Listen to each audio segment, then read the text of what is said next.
Hello and good evening सभी को। Hope आप सब पुरानी सीरीज़ को, पुराने वीडियोस को फॉलो अप कर रहे होंगे। एंड इस वीडियो में हम बात करेंगे एक नए टॉपिक पे, एक नए फाइनेंशियल प्लानिंग के जो हमारा कैंपेन है 30 वीडियोस का, उसका एक अलग अध्याय है ये। तो इसमें क्या है कि ये हमारा टॉपिक है बजटिंग के बारे में। बजटिंग में मतलब हम बहुत सारे बजटिंग के ओपिनियंस आते हैं कि किस प्रपोर्शन में बजटिंग करनी चाहिए।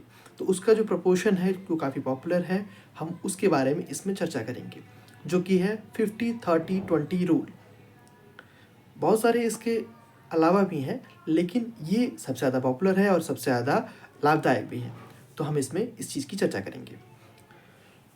इस चीज़ पे चर्चा करने से पहले जो सबसे बेसिक है वो है बजटिंग। तो हम उसके बारे में पहले समझ लेते हैं बजटिंग, उसके बाद हम इस रूल के बारे में आएंगे। रूल क्या है? 50-30-20 रूल। ठीक। बजटिंग क्या होता है?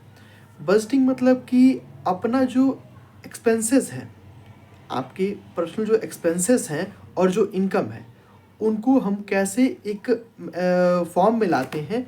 एक समझिए आप कोई एक्सेल शीट बना रहे हैं या फिर आप कहीं मैनुअली लिख रहे हैं, तो आप एक साइड पे अपने इनकम, जो भी आप आय के स्रोत हैं, ठीक है, जहाँ जहाँ से आप अर्निंग जनरेट कर रहे हैं, पैसा जनरेट कर रहे हैं, उसको एक साइड पे लिखते हैं। और दूसरे साइड पे हम वो चीज़ें लिखते हैं जहाँ पे हमारा रुपया, जहाँ पे हमारा पैसा इन्वेस्ट लगना है।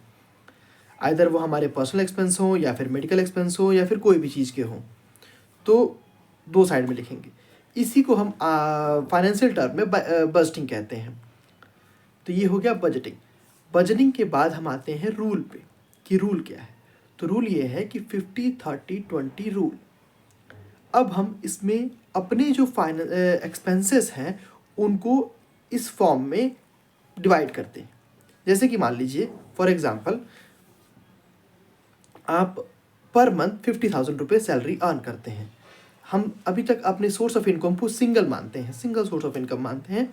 और इस एग्जांपल में और 50-30 रूल को यहाँ पे हम एक्सप्लेन करेंगे। तो आपने सबसे पहले 50,000 को 50% मतलब कि 25,000 रुपये आप अपने जो बेसिक एक्सपेंसेस हैं, जो नेसेसरी एक्सपेंसेस हैं, सपोज़ आप अगर रेंटेड हाउस में रह रहे हैं, रेंटेड फ्लैट में रह रहे हैं, तो उसके वो एक्सपेंस उसमें इंक्लूड होंगे नेसेसरी वाले में।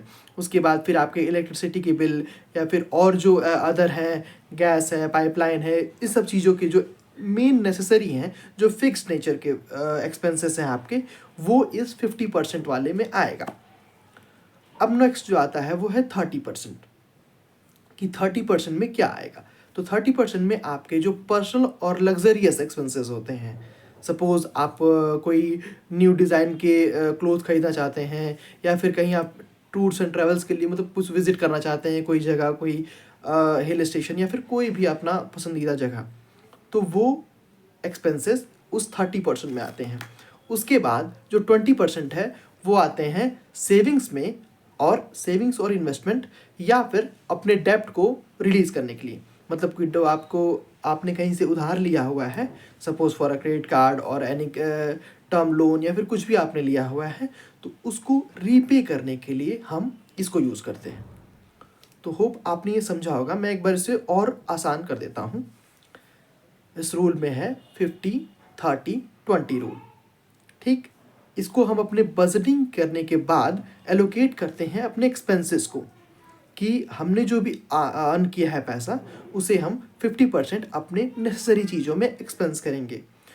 30% उस मनी का हम लग्जरियस या फिर पर्सनल चीज़ों में एक्सपेंस करेंगे, और 20% हम उन चीज़ों में एक्सपेंस करेंगे, उन चीज़ों में लगाएंगे जो हमारे डेब्ट को कम करे और हमारे सेविंग और इन्वेस्टमेंट को बढ़ाए। इसको करने का जो बेनिफिट है, अब उसके बारे में चर्चा करते हैं।